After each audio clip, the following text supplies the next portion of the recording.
Welcome to a new edition of the Neon Jazz interview series with jazz bassist and a member of the collective known as Myriad3, Dan Fortin. They just released a great sonic soundscape of an album in 2016's Moons, and the Canadian act came together in 2010 primarily by accident. To date, they have 4 albums. They have been nominated for a Juno Award, had multiple tours of Canada, the U.S., and Europe, and Dan has plenty of insights into the history and future of Myriad3. So please dig this interview, my friends. Thanks for taking a little time out for me today. I appreciate it. Yeah, man. No, my pleasure. Thank you. Absolutely. So I'm going to go ahead and dive right in here. I know that you have the new album out, Moons, which is a great album, but I want to know, in your words, on behalf of the band, kind of activity that's going on with the group these days. Right now, we've been rehearsing a bunch this summer. We're already getting ready to sort of prepare a bunch of new material. The next big thing on the horizon is we're heading to Tokyo to play the Tokyo Jazz Festival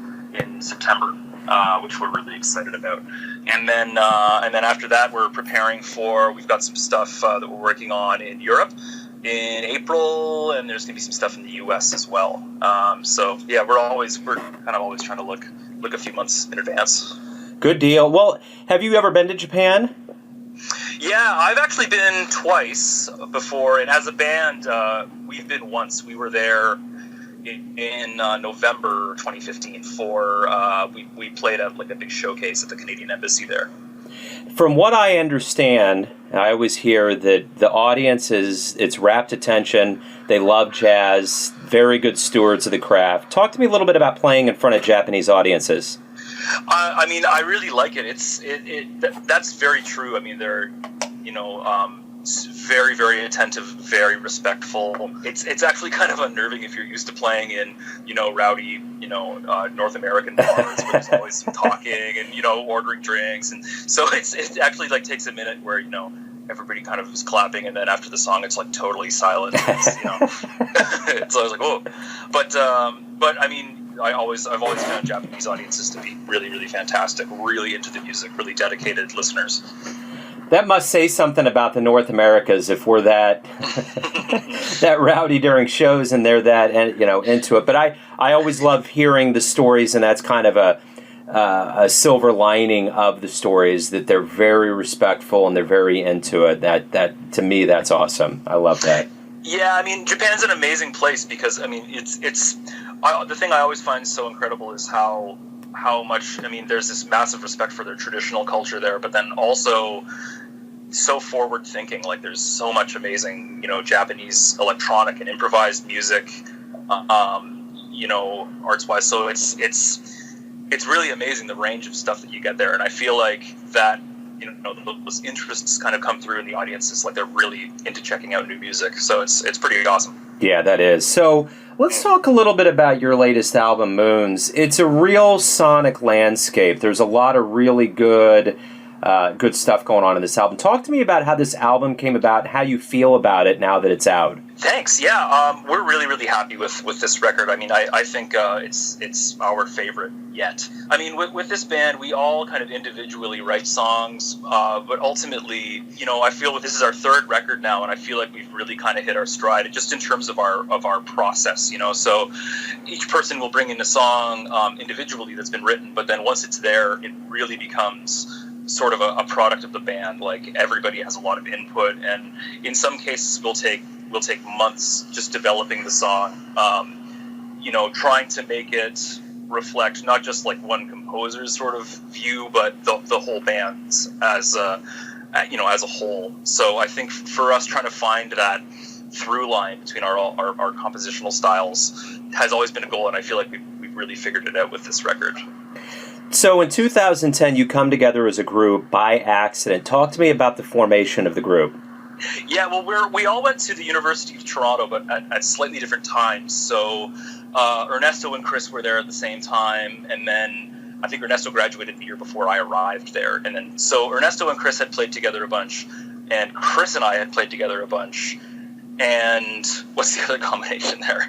And yeah, we all played in duos basically, right? And in in various settings. And basically, there was a show that Ernesto and Chris had together with another bass player, but he hurt himself and had to sub out. So I got a call last minute, and we went and played it, and it was pretty interesting. And then a couple more months passed, and the same thing happened. Ernesto and I had a show, and the piano player had to cancel. So we called Chris because we played with him recently.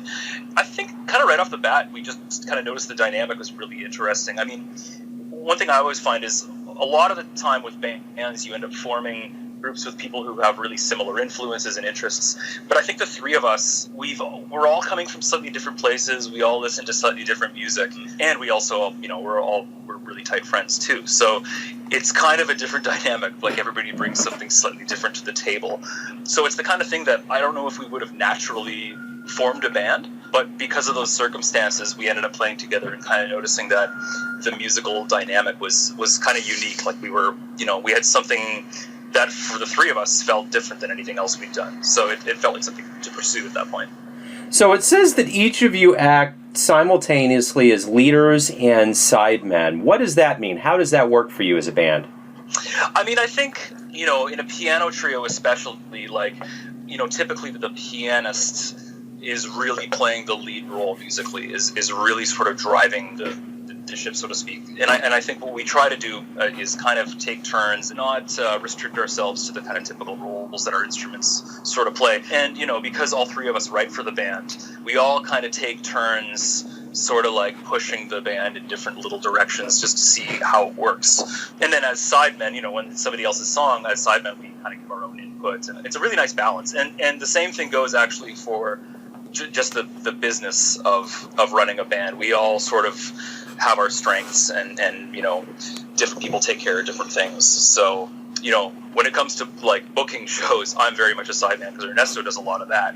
But then both of us are kind of sidemen when it comes to the financial side of things, which Chris takes care of. So we all kind of take turns in a leadership sort of position. So if somebody's getting ready to see you as a band, they want to go see Myriad3, and they look on paper and they're like, okay, you've released 4 albums, one in 2012, that was your debut, called Tell, 2014, The Where, Tell in 2015, and this newest one.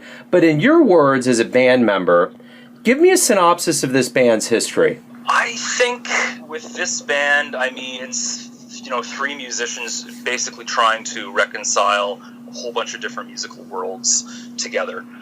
Trying to make sense of jazz influences and electronic music and rock music and classical music, and trying to make a music that doesn't, only reflect one of those influences at a time, but really tries to make kind of a singular sound that reflects all of those things. So in 2015, you receive a Juno nomination, the version of the Grammys for the American audience to understand. Yeah. That album was very well acclaimed. How did that feel after being together for 5 years to finally get to that point where the industry said, man, this is good? It was really exciting too, and we were especially excited to receive that that nomination for our second record, because that only came I think 2 years after, maybe a year and a half after our first album. So, it felt that recognition felt really, really great. The one thing we touched on at the top of this interview was that you the Japanese trips and you're going over there, but you've also been around Canada, obviously your home country, the United States, Europe. You've been around quite a bit. What does travel do for you as a nucleus, as a band, to enhance the way that you write and approach and deliver music to fans? I've always found that it's really hard to make music with people that you don't get along with, and for us, we'll often get together for rehearsal, and we'll end up hanging out and just talking more than we will even playing, and I think that side of things is really, really important. It's just as important as playing together, so we'll spend a lot of time, trying to decide exactly where to eat and, making that a real focus, and, and then just kind of, goofing around a lot too. So for me, I feel like, the sort of social element is as important as the musical thing. You always hear about these stories about all these bands that famously didn't get along, and for me, I've just never been able to imagine that being the case, because I feel so strongly about the personal dynamic being as strong as the musical one. Sometimes with musicians, their influences come out in subtle ways in their music. Tell me this, as a band, who would you all consider your jazz heroes? Who have influenced you the most? I think Thelonious Monk is somebody, in terms of the jazz tradition, who we would all really look to. I love Monk because, he's one of the creators of bebop, but also the thing I always love about his playing is that, he sounds super modern, but then you can also hear Art Tatum, and you can hear like all the stride pianists in him. So it's like it isn't like so polarized where it's like he sounds traditional or he sounds modern. It's just like this total thing. And I feel the same way about Ornette Coleman. Like that music sounds so modern, but it's also like so folky. Like the melodies are so simple a lot of the time. So I feel like those two guys come across a lot. There's a bunch of people. I feel like Monk is the one who comes up the most, though. Well, let's go a different direction here. Let's say all you guys are in your vehicle driving to a gig. It's late at night, and all of a sudden you guys pass some X-Files realm, and you can go anywhere you want and see an act in history. Where are you going to go, and who do you want to see? Oh man, I'd be interested, because we have such different tastes. I'd be interested to hear what the other two guys would say. For me, it would have to be to go hear, the Thelonious Monk Quartet at the 5 Spot in the 1950s. Or even just the 5 Spot in general. Like there was so much incredible music at that time. I feel like that would be where I would want to go. And I feel like I could say confidently the other two guys would love that too. But you never know. It's one of the cool things about this band is that everybody's got such different musical tastes. They might say something. They might say, go hear The Rite of Spring when it was performed for the first time or something. So yeah. If you could go anywhere, for sure. So let me ask you this: as an individual, and obviously all of you guys have distinctive tastes, but why do you all love jazz? That's a really good question. It's a tough one to answer too. I think for me, I remember the first time that I heard Charles Mingus's music. Or, the first time that I heard Joni Mitchell's album Hijira, and I heard, Wayne Shorter and Jaco Pastorius playing in this kind of folk setting, there's this particular kind of element there, and that I'd never heard, I'd never experienced in anything else. It's this very, very specific kind of energy that I don't know if you find in all other art. So, it sounds very esoteric, very abstract, but I just feel like there's some kind of deeply human element and energy there that comes from this kind of improvised music, and I guess it's the thing I'm kind of always chasing, in my listening. So let's go to a show after one of your shows, and what's one of the nicest things that anybody has ever said to you about hearing one of your shows live? It's kind of funny because if somebody asked me to describe like who we sound like, I could name a few bands, but at the same time, we've also played shows before, and somebody said, I've never heard anything like that. And, you can kind of take that in a lot of different ways, that stylistically or energy-wise, but, that's something that I always like to hear. I always like it when people, the way that they react to music is like in kind of these purely abstract terms. It's like there's something struck some kind of unique chord for them that they can't put their finger on. I always feel like if it's hard to describe, then you're doing something right. Yeah, that's cool, man. That's a great answer. What's next for you guys? Let's say we go down the road 10 years from now, and I start this conversation with you and say, what's going on? What are you going to want to tell me has happened in the lineage and evolution of this band?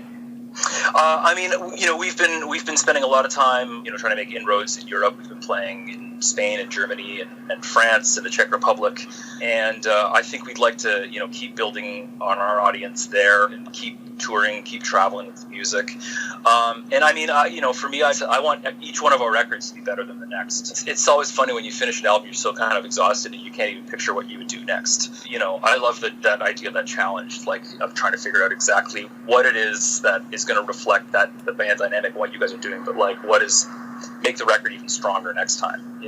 I'd hope that we keep making records at the same pace, kind of like one every 2 years or something like that. So 10 years from now, I hope we've got another 5 albums under our belt. Right on. I always ask this for individuals, but I'm going to kind of ask it for you as a band. Everybody has a perception of who you are as a band, as a collective. Your family, your friends, the critics, everybody. But when you all are in your moment together in your element, who are you guys? What is your operae mundi, so to speak? Oh man, that's a very good question. I mean, I think we're a jazz group that doesn't sound like a jazz group very often. You know, one thing people will sometimes say is we'll play a certain song and they'll be like, there's no improvising. Is there any improvising in that song? And there isn't in the traditional sense that there's no kind of soloing. But as a group, I think just the way that we're dealing with the form and phrasing and stuff, there's all kinds of different ways to deal with improvising in those kind of contexts. So I like the idea of creating a kind of music that's at once very familiar and also very, very unfamiliar. So I feel like for me, that contradiction sort of between improvised and really composed, familiar, really unfamiliar, I feel like it's trying to find that very perfect balance in between there. I feel like that's kind of our sort of main goal as a band. Perfect. Daniel, that was a great way to wrap everything up. Thank you for taking some time. Thank you for the music. I look forward to what comes out next. Hey, thank you so much. This was a pleasure. Thanks for listening and tuning in to yet another Neon Jazz interview, where we give you a bit of insight into the finest players in Canada, the United States, and spots all over the world, giving fans all that jazz. And thanks to Dan on behalf of Myriad3 for his time, his honesty, and all those great stories. If you want to hear more interviews, go to Famous Interviews with Joe Domino on the iTunes Store, or you can visit the neonjazz.blogspot.com for all things Neon Jazz. Until next time, enjoy the music, my friends.